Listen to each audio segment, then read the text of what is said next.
You're talking about, behold, I do a new thing. I'll make a way in the wilderness.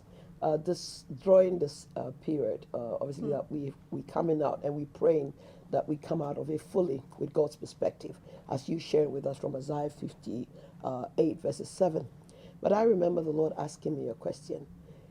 He asked me about Wembley Stadium in terms of when it was built, or stadiums. When stadium was built, what was it for? I said it was for it to be filled.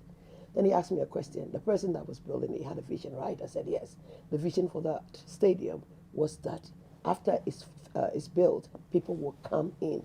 And then the Lord asked me a question: what is my word and my promise? I said, your word and your promise is to be fulfilled, and some is fulfilled. So then he says, then do not let coronavirus get you to change my word, but let it change you. Yes. And I think being able to see God from a different perspective, like you said, what is he saying? What is the fast that he's chosen?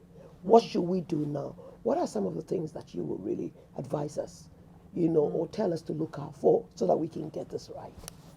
Well, I think obviously, the principles of our precious word, the foundation stone stays the same.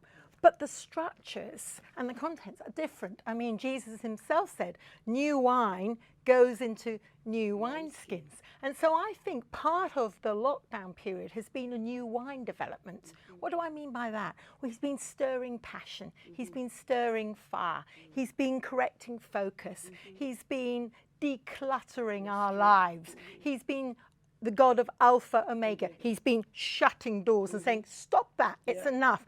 I'm going to open doors. It's been a whole realignment, reconfiguration. And you come out and you think, I feel new. Actually, what I want to do is new. How I want to connect is new. Different. And you just think, actually, is this not the fast? No, I don't want to do that fast, this fast. There's so many things that doesn't make you wrong. So then the foundation stone is the same, but the construct, and that's where it takes courage, needs to be different. So that's why we can't just say either or. We've got to have a bit of both and.